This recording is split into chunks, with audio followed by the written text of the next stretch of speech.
ஓம் சாந்தி 6/3/2025 காலை முரளி பாப்தாதா மதுபன். இன்றைய சாக்கார முரளிய முக்கியமான கருத்துக்களை நம்ம பார்க்கலாம். பாபா சொல்கிறாங்க, இனிமையான குழந்தைகளே, ஆத்மாக்களாகிய உங்களுக்கு இந்த சரீரம் என்ற சிம்மாசனம் கிடைத்திருப்பது போல தந்தையும் கூட இந்த தாதாவின் சிம்மாசனத்தில் அமர்ந்திருக்கின்றார். அவருக்கு தனக்கென ஒரு சிம்மாசனம் கிடையாது. கேள்வி கேட்கிறார் பாபா, ஈஸ்வரிய குழந்தை என்ற நினைவு இருக்கக்கூடிய குழந்தைகளின் அடையாளம் என்ன? அவர்களின் உண்மையான அன்பு சிவபாபாவிடம் இருக்கும். ஈஸ்வரிய குழந்தைகள் ஒருபொழுதும் சண்டை சச்சரவுகளில் ஈடுபட மாட்டார்கள். அவர்களுக்கு கெட்ட பார்வை ஒருபோதும் இருக்க முடியாது. பிரம்மா குமார் குமாரி, அதாவது சகோதர சகோதரி ஆகிவிட்டால் அழுக்கான பார்வை செலுத்த முடியாது. பாடல் ஆகாய சிம்மாசனத்தை விட்டு வாருங்கள், பக்தி மாதத்தில் பாடணும். இப்போ பாபா தனது ஆகாய சிம்மாசனத்தை விட்டுட்டு தாதாவின் உடலை தனது சிம்மாசனமாக ஆக்கி கொண்டிருக்கின்றார் அப்படின்றார் பாபா. அவர் மூலமாக குழந்தைகளாகிய நமக்கு ஞானம் கொடுக்கிறாரு. இந்த ஆகாய தத்துவம் என்பது ஜீவாத்மாவுடைய சிம்மாசனம். ஆத்மாக்குடைய சிம்மாசனம் அந்த மகா தத்துவம், அதாவது பிரம்ம தத்துவம் அப்படின்றார் பாபா. இப்போது தந்தை இந்த ஆகாய சிம்மாசனத்தை விட்டுட்டு, இப்போ ஆத்மாக்களை நீங்கள் கூட சிம்மாசனத்தை விட்டுட்டு இங்கே சரீரத்தை தமது சிம்மாசனமாக ஆக்கி கொள்கிறீர்களே, அதுபோல் பாபா கூட எனக்கும் கூட கண்டிப்பாக சரீரம் தேவை. என்னை அழைப்பது கூட இந்த பழைய உலகத்தில் தான். தூரதேசத்தில் வசிப்போர் என்ற பாடல் கூட இருக்குது.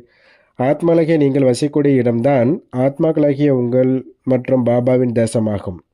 பிறகு நீங்கள் சொர்க்கத்திற்கு செல்கிறீர்கள். அதை பாபா ஸ்தாபனை செய்விக்கின்றார்.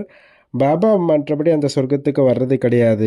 அவர் சப்தங்களை கடந்த வானப்பிரசத்தில் சென்று அமர்ந்து கொள்கின்றார். சொர்க்கத்தில் அவர் தேவைப்படுவதில்லை. அவர் சுக துக்கத்திற்கு அப்பாற்பட்டவர். நீங்களோ சுகத்தில் வருகிறீர்கள் என்னும்பொழுது துக்கத்திலும் வருகிறீர்கள் அப்படின்றார் பாபா. பிரம்மா குமார் குமாரிகளாகிய நாம் சகோதர சகோதரிகள் என இப்பொழுது நீங்கள் அறிவீர்கள். ஒருவர் மற்றொரு மீது கெட்ட பார்வையின் சிந்தனை கூட வரக்கூடாது. இங்கே நீங்கள் தந்தையின் முன்னால் அமர்ந்திருக்கின்றீர்கள். தங்களுக்குள் சகோதர சகோதரிகளாக இருக்கின்றீர்கள். தூய்மையாவதற்கான யுக்தி பாருங்கள் எப்படி உள்ளது என. இந்த விஷயங்கள் எந்த சாஸ்திரங்களும் இல்லை அப்படின்றார் பாபா. அனைவரின் பாபா ஒருவர் தான். ஆக அனைவரும் குழந்தைகளாகி உள்ளனர் அல்லவா? குழந்தைகள் தங்களுக்குள் சண்டை சச்சரவுகள் கூட இல்லாமல் இருக்க வேண்டும். இந்த சமயம் நாம் ஈஸ்வரிய குழந்தைகளாக உள்ளோம். முன்னர் அசுர குழந்தைகளாக இருந்தோம் என்பதை நீங்கள் அறிவீர்கள். பிறகு இப்பொழுது சங்கமயுகத்தில் ஈஸ்வரிய குழந்தைகளாக ஆகியுள்ளோம். பிறகு சத்தியுகத்தில் தெய்வீக குழந்தைகள் ஆவீர்கள். இந்த சக்கரத்தை பற்றி குழந்தைகளுக்கு தெரிந்துள்ளது. நீங்கள் பிரம்மா குமார் குமாரிகள். பிறகு ஒருபோதும் கெட்ட பார்வை போகாது. சத்தியுகத்தில் கெட்ட பார்வை இருக்காது. கெட்ட பார்வை ராவண ராஜ்யத்தில் இருக்கும். குழந்தைகளாகிய உங்களுக்கு ஒரு தந்தையை தவிர வேறு யாருடைய நினைவும் இருக்கக்கூடாது. அனைவரையும் விட ஒரு தந்தையிடம் அன்பு இருக்க வேண்டும். என்னுடையவர் ஒரு சிவபாபா, வேறு யாரும் இல்லை. தந்தை சொல்கின்றார், குழந்தைகளே, நீங்கள் இப்பொழுது சிவாலயத்திற்கு செல்ல வேண்டும். சிவபாபா சொர்க்கத்தை ஸ்தாபனை செய்து கொண்டிருக்கின்றார். அரை கல்பம் ராவண ராஜ்யம் நடந்தது. அதன் மூலம் துர்கதி ஏற்பட்டது. ராவணன் என்றால் என்ன, அவரை ஏன் எரிக்கின்றன என்பது யாருக்கும் தெரியாது. சிவபாபாவையும் தெரியாது. தேவியரை அலங்கரித்து பூஜை செய்து கடலில் மூழ்கடித்து விடுவதைப் போல சிவபாபாவின் லிங்கத்தையும் மண்ணில் செய்து பூஜை முதலானது செய்து பிறகு மண்ணோடு மண்ணாக கலந்து விடுகின்றனர். அதுபோல ராவணியம் உருவாக்கி பிறகு எரித்து விடுகின்றனர். கொஞ்சமும் புரிந்து கொள்வதில்லை அப்படின்றார் பாபா. அப்போ ராமராஜ்யம் வேணும் காந்திஜி சொன்னார் விரும்பும்போது அதனுடைய அர்த்தம் இப்போ நடந்துட்டு இருக்கிறது ராவண ராஜ்யம்தான் இல்லைங்களா? இதை யாரும் புரிஞ்சுக்கிறது கிடையாது. இந்த ராவண ராஜ்யத்தில் காமசதியில் அமர்ந்து எரிந்து போயிருந்த குழந்தைகளின் மீது தந்தை மீண்டும் ஞானத்தின் மழை பொழிகிறார். அனைவருக்கும் நன்மை செய்கின்றார். வறண்ட பூமியில் மழை பொழிந்தால் புல் முளைத்து விடுகிறது அல்லவா? உங்களின் மீதும் கூட ஞானத்தின் மழை பொழியாததால் எவ்வளவு ஏழைகளாகிவிட்டீர்கள். இப்பொழுது மீண்டும் ஞானத்தின் மழை பொழிகிறது. இதன் மூலம் நீங்கள் உலகின் எஜமானர் ஆகிவிடுகிறீர்கள். குழந்தைகளாகிய நீங்கள் இல்லறை விஷயங்களில் இருக்கலாம், ஆனால் உள்ளுக்குள்ளூர் மிகுந்த குஷி இருக்க வேண்டும். ஏழைகளின் குழந்தைகள் படிக்கின்றனர். படிப்பின் மூலம் வக்கீல் முதலானவர்களாக ஆகிவிடுகின்றனர். ஏகலைவனின் விஷயம் கூட சாஸ்திரங்களில் உள்ளது. யார் அனைவரையும் விட அதிக பக்தி செய்தனரோ அவர்கள்தான் அனைவரையும் விட அதிகமாக ஞானத்தை எடுப்பார்கள் என்பதை குழந்தைகளாகிய நீங்கள் அறிவீர்கள். அனைவரையும் விட அதிகமாக ஆரம்பத்திலிருந்து நாம் தான் பக்தி செய்தோம், பிறகு நம்மை தான் பாபா சொர்க்கத்திற்கு முதலாக அனுப்பி வைக்கின்றார். இந்த ஞானம் நிறைந்த மிகச்சிறையான விஷயமாகும்.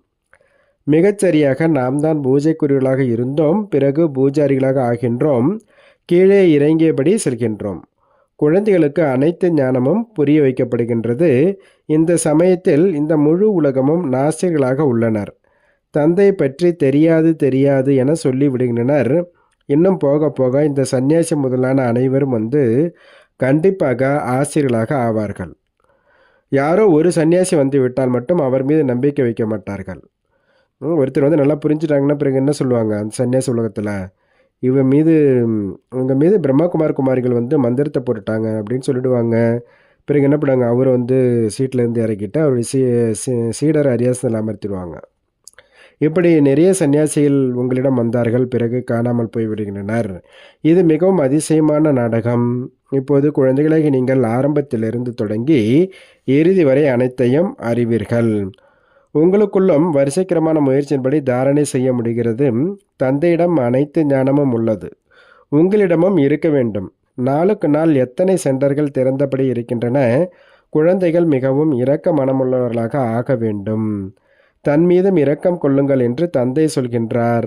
இரக்கமற்றவர்களாக ஆகிவிட வேண்டாம், தன் மீது இரக்கம் காட்ட வேண்டும். எப்படின்னா அதை கூட பாபா புரிய வைக்கிறாரு. தந்தையை நினைவு செய்து தூய்மையற்றவர்களிலிருந்து தூய்மையானவர்களாக ஆக வேண்டும். அதுதான் தன் மீது இரக்கம் காட்டுறது. பிறகு ஒருபோதும் தூய்மையற்றவர்களாக ஆகும் முயற்சியை செய்யக்கூடாது.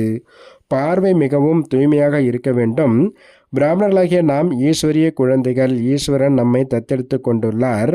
இப்பொழுது மனிதனிலிருந்து தேவதையாக ஆக வேண்டும் அப்படின்றார் பாபா. பாபா சொல்கிறாரு, இங்கே இருப்பது டாக்கி வேல்டு. இந்த ஸ்தூல உலகம் டாக்கி வேல்டு. பேச்சு எல்லாமே இருக்குது. சூட்சுமவதனத்தில் மூவி அசைவுகள் மட்டும் இருக்குது. மூலவதனத்தில் அமைதி. சூட்சுமவதனம் பரிசாகளுடையது. பெய்களுக்கு நிழல் போன்ற உடல் இருக்கும் அல்லவா. ஆத்மாவுக்கு சரீரம் கிடைக்கவிட்டால் அலைந்து கொண்டிருக்கும். அது பேய் என சொல்லப்படுகிறது. அதை இந்த கண்களால் கூட பார்க்க முடியும். பிறகு இவர்கள் சூட்சுமவதனவாசி பரிசாகள்.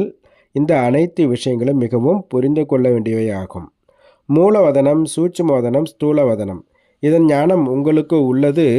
நடந்து சுற்றியபடி புத்தியில் இந்த அனைத்து ஞானமும் இருக்க வேண்டும். இப்பொழுது நாம் அங்கே சூட்சுமவதனத்தின் வழியாக அங்கே செல்ல போகின்றோம். எங்கே? மூலவதனத்திற்கு. பாபா சூட்சுமவதனத்தை இந்த சமயத்தில் தான் படைக்கிறார். முதலில் சூட்சுமம், பிறகு ஸ்தூலம் தேவைப்படுகிறது. இப்போது இது சங்கம யுகம். இதனை ஈஸ்வரிய யுகம் என்று சொல்வோம். அதனை சத்தியுகத்தை தெய்வீக யுகம் என்று சொல்வோம். குழந்தைகளாகிய உங்களுக்கு எவ்வளவு குஷி இருக்க வேண்டும். கெட்ட பார்வை இருந்தால் உயர் பதவி அடைய முடியாது. இப்பொழுது நீங்கள் பிராமணராக இருக்கிறீர்கள் அல்லவா. பிறகு வீட்டிற்கு சென்றவுடன் மறந்துவிடக்கூடாது. நீங்கள் கெட்ட தொடர்பில் மறந்து விடுகிறீர்கள். அன்னை பறவைகளாகிய நீங்கள் ஈஸ்வரிய குழந்தைகள். உங்களில் யாருக்குள்ளும் அந்தரங்கமான அழுக்கு இருக்கக்கூடாது. அழுக்கு இருந்தது என்றால் மோகப்பற்று மிக்க குரங்குகள் என சொல்வார்கள் அப்படின்றார் பாபா. அனைவரையும் தூய்மைப்படுத்துவதே உங்கள் தொழிலாகும். நீங்கள் உலகை சொர்க்கமாக்குபவர்கள். அந்த ராவணின் அசுர குழந்தைகள் எங்கே? ஈஸ்வரிய குழந்தைகளாகிய நீங்கள் எங்கே?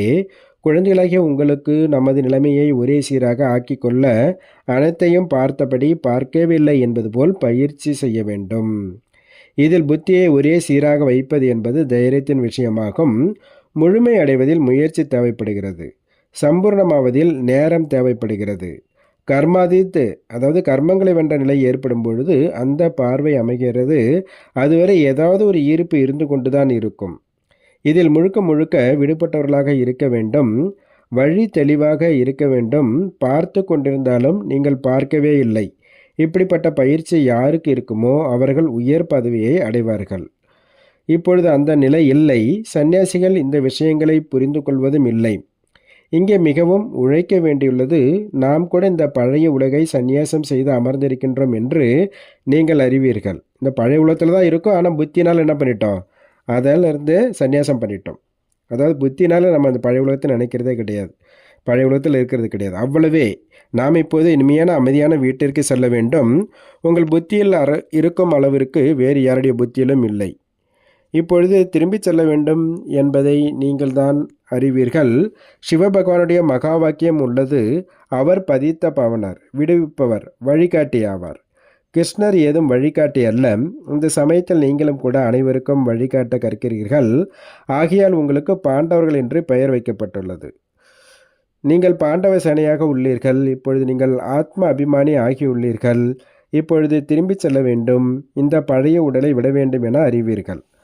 பாம்பின் குலைப்பூச்சின் உதாரணம் இதையெல்லாம் இந்த சமயத்தில் உங்களுடையது தான் அப்படின்றார் பாபா. நீங்கள் இப்பொழுது நடைமுறையில் அவ்வாறு இருக்கிறீர்கள். அவர்கள் இந்த தொழிலை செய்ய முடியாது. இது சுடுகாடாக உள்ளது. இப்பொழுது மீண்டும் தேவதைகளின் வசிப்பிடமாக பரிஸ்தானாக ஆக வேண்டும். பாபா சொல்கிறார், உங்களுக்கு அனைத்து நாட்களுமே அதிர்ஷ்டம்தான். குழந்தைகளாகி நீங்கள் எப்பொழுதுமே அதிர்ஷ்டம் மிக்கவர்கள். அது குருவாரத்தில் வியாழக்கிழமை அன்று குழந்தைகளை பள்ளியில் ஜாயின் பண்ணும்போது வியாழக்கிழமை ஜாயின் பண்ணுறாங்க. ஏன்னா பாபா வியாழக்கிழமை தான் குருவாக இருந்து நமக்கு பாடம் சொல்லித்தரார் இல்லையா? அதனுடைய வழக்கம் பக்தியில் கூட நடந்து வருது. உங்களை இப்பொழுது விருஷபதி படிப்பிக்கின்றார். இந்த உங்களின் விருஷபதியின் தசை பிறவிகளாக நடக்கின்றது. இது எல்லைக்கு அப்பாற்பட்ட குரு தசை. இது பக்தி மார்க்கத்தில் எல்லைக்குட்பட்ட கிரகங்களின் பார்வை நடக்கின்றன. இப்பொழுது எல்லைக்கு அப்பாற்பட்ட குரு பார்வை ஆக முழுமையான முறையில் முயற்சி செய்ய வேண்டும். லட்சுமி நாராயணர் ஒருவர் அல்லவே, அவருடைய வம்சமும் இருக்கும் அல்லவா? கண்டிப்பாக பலர் ராஜ்யத்தை ஆள்பவர்களாக இருக்கும். லட்சுமி நாராயணரின் சூரிய வம்சத்து ராஜ்யம் நடந்தது. இந்த விஷயங்களும் குழந்தைகளாகிய உங்களுடைய புத்தியில் உள்ளது. எப்படி ராஜ திலகம் இடுகின்றனர், சூரிய வம்சத்தவர் பிறகு சந்திர வம்சத்தவருக்கு எப்படி ராஜ்யத்தை கொடுக்கின்றனர் என்பது கூட குழந்தைகளாகிய உங்களுக்கு காட்சியில் தெரிந்தது. தாய் தந்தையர் குழந்தையின் பாதத்தை கழுவி ராஜ திலகம் இடுகின்றனர், ராஜ்ய பாக்கியத்தை அளிக்கின்றனர். இந்த காட்சிகள் முதலான அனைத்தும் நாடகத்தில் பதிவாகியுள்ளது. மற்றபடி குழந்தைகள் நீங்கள் இதை குழப்பமடைய வேண்டியதில்லை அப்படின்றார் பாபா. நீங்கள் தந்தையை நினைவு செய்யுங்க, சுயதர சக்கரதாரி ஆகுங்கள் மற்றும் பிறரையும் ஆக்குங்கள். நீங்கள் பிரம்மாமுக வம்சாவழி சுயதர்ச சக்கரதாரி உண்மையான பிராமணர்கள். சாஸ்திரங்களின் சுயதர்ச சக்கரத்தின் மூலம் எவ்வளவு வன்முறைகளை காட்டியுள்ளனர் இல்லைங்களா? அதில் கிருஷ்ணர் அந்த சுயதர்ச சக்கரத்தை சுற்றினார். அது அசுரல தலையெல்லாம் கட் பண்ணிட்டதாக அப்படி காமிச்சிருக்காங்க. இப்பொழுது தந்தை குழந்தைகளாகி உங்களுக்கு உண்மையான கீதையை கூறுகின்றார். இதை மனனம் செய்து கொள்ள வேண்டும். எவ்வளவு சகஜமாக உள்ளது. உங்களுடைய தொடர்பு அனைத்தும் கீதையினுடையதாகும். கீதையில் ஞானமும் உள்ளது, யோகமும் உள்ளது. நீங்களும் கூட ஒரே புத்தகத்தை உருவாக்க வேண்டும். யோகத்தின் புத்தகத்தை தனியாக ஏன் உருவாக்க வேண்டும்? ஆனால் இன்றைய நாட்களில் யோகம் என்பது பெயர் பெற்றதாக உள்ளது. ஆகையால் மனிதர்கள் புரிந்து கொள்ளட்டும் என்று அந்த பெயரை வைக்கிறாங்க. இறுதியில் யோகம், அதாவது நினைவின் தொடர்பை ஒரு தந்தையிடம் வைக்க வேண்டும் என்பதை புரிந்து கொள்வார்கள். யார் கேட்கின்றனரோ அவர்கள் பிறகு தமது தர்மத்தில் உயர் பதவி அடைவார்கள் அப்படின்றார் பாபா. பாபா தாரணிக்கான முக்கிய சாரம் சொல்கிறாரு. ஃபஸ்ட்டு பாயிண்ட்டு, தன் மீது தானே இரக்கம் கொள்ள வேண்டும். தனது பார்வையை மிகவும் நல்லதாக தூய்மையாக வைக்க வேண்டும். ஈஸ்வரன் மனிதனிலிருந்து தேவதையாக்குவதற்காக தத்தெடுத்துள்ளார். ஆகையால் தூய்மை இழந்து போவதற்கான சிந்தனை ஒருபோதும் வரக்கூடாது. ரெண்டாவது பாயிண்ட்டு, சம்பூர்ணமான கர்மாதீத நிலையை அடைவதற்காக எப்பொழுதும் விடுபட்டு இருக்கக்கூடிய பயிற்சி செய்ய வேண்டும். இந்த உலகில் அனைத்தையும் பார்த்தபடி இருந்தாலும் பாராமல் இருக்க வேண்டும். இந்த பயிற்சியின் மூலமே மனநிலையை ஒரே சீரானதாக உருவாக்க வேண்டும் அப்படின்றார் பாபா. வரதான உட்கொள்ளார், ஒவ்வொரு அடியிலும் பல மடங்கு வருமானத்தை சேமிப்பு செய்யக்கூடிய அனைத்து கஜானாக்களில் நிறைந்திருக்கும் மற்றும் திருப்தியான ஆத்மா ஆகுக. எந்த குழந்தை பாபாவின் நினைவிலிருந்து ஒவ்வொரு அடி அடித்து வைக்கிறார்களோ அவர்கள் அடி அடியிலும் பல மடங்கு வருமானம் சம்பாதிப்பவராக இருக்கிறார்கள். இந்த சங்கமகத்தில் தான் பல மடங்கு வருமானத்தின் சுரங்கம் கிடைக்கின்றது. சங்கமயுகமே சேமிப்பு செய்யும் யுகமாகும். இப்பொழுது எவ்வளவு சேமிப்பு செய்ய விரும்பினாலும் செய்ய முடியும். ஒரு அடி என்பது ஒரு செகண்டு கூட சேமிப்பு இன்றி வீணாக இருக்கக்கூடாது. சதா பொக்கிஷம் நிறைந்திருக்க வேண்டும். இந்த சமயத்தில் கிடைக்கவில்லை என்ற பொருளே இல்லை. அப்படிப்பட்ட சமஸ்காரம் இருக்க வேண்டும். எப்பொழுது அப்படிப்பட்ட திருப்தியான மற்றும் நிறைந்த ஆத்மாவாக ஆகின்றீர்களோ அப்பொழுது எதிர்காலத்தில் அளவிட முடியாத பொக்கிஷங்களுக்கு எஜமானர்களாக இருப்பீர்கள் அப்படின்றார் பாபா. ஸ்லோகன் சொல்கிறாரு, எந்த விஷயமாயினாலும் அப்செட் ஆவதற்கு பதிலாக ஞானம் நிறைந்தவரின் சீட்டில் செட் ஆகிவிடுங்கள் அப்படின்றார் பாபா. அப்செட் ஆவதற்கு பதிலாக செட் ஆகிடுங்க, ஞானம் நிறைந்த சீட்டில் செட் ஆகிடுங்க. மாதேஸ்வரி அவர்களின் மதிப்பு மிகுந்த மகா வாக்கியங்கள். அரைக்கல்பம் பிரம்மாவின் பகல், அரைக்கல்பம் பிரம்மாவின் இரவு. இப்பொழுது இரவு முடிந்து காலை வரவிருக்கின்றது. இப்பொழுது பரமாத்மா காரிருளை முடித்து வெளிச்சத்தை தொடங்கி வைக்கின்றார். ஞானத்தின் மூலம் வெளிச்சம், பக்தியின் மூலம் காரிருள். இந்த பாவம் நிறைந்த உலகிலிருந்து எங்காவது மனதிற்கு அமைதி கிடைக்கும் இடத்திற்கு அழைத்து செல்லுங்கள். இது அமைதியற்ற உலகம், இங்கே அமைதியே இல்லை என்று பாடலில் கூட சொல்கிறார்கள். முக்தியில் அமைதியும் இல்லை, அமைதியற்ற நிலையும் இல்லை. சத்திய திரேதாயுகம் அமைதியின் உலகம். அந்த சுகதாமத்தை அனைவருமே நினைவு செய்கின்றனர். ஆக இப்பொழுது நீங்கள் அமைதியான உலகத்திற்கு சென்று கொண்டிருக்கின்றீர்கள். அங்கே தூய்மையற்ற எந்த ஆத்மாவும் செல்ல முடியாது. அவர்கள் இறுதியில் தர்மராஜாவின் தண்டனைகளை அனுபவித்துவிட்டு கர்ம பந்தனங்களிலிருந்து விடுபட்டு சுத்தமான சமஸ்காரங்களை எடுத்து செல்வார்கள். ஏனென்றால் அங்கே அசுத்தமான சமஸ்காரம் கிடையாது, பாவங்களும் ஏற்படுவதில்லை. ஆத்மா தனது உண்மையான தந்தையை மறந்து விடும் பொழுது இந்த அனதியான வெற்றி தோல்வி கலந்த குட்டிக்கரண விளையாட்டு உருவாக்கப்பட்டுள்ளது.